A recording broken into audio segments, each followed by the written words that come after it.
इधर पता कि जल्दी नहीं आई आता है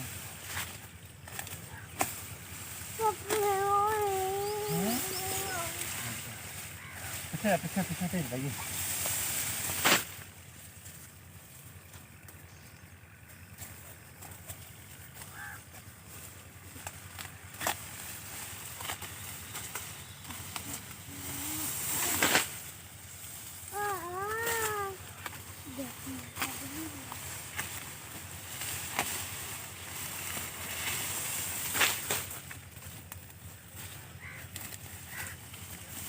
रात भी हैगी आराम लगी है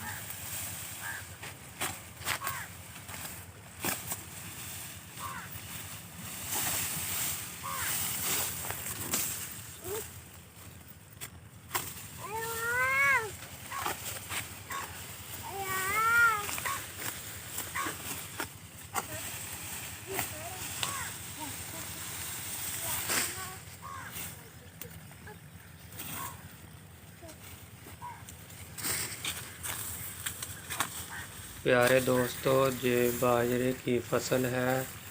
इसको चारे के तौर पर इस्तेमाल किया जाता है। जानवर इसको बहुत शौक़ से खाते हैं। इसका चारा बहुत अच्छा होता है। अगर आपको ये वीडियो पसंद आए तो कमेंट्स में लाजमी बताना। आपसे ज़्यादा चाहता हूँ बहुत सारी दुआओं के साथ अपना बहुत सारा ख्याल रखना और इस अपने चैनल का भी। ओके, अल्लाह हाफिज़, फ़ी ईमान अल्लाह। मिलते हैं इंशाल्लाह नेक्स्ट वीडियो में।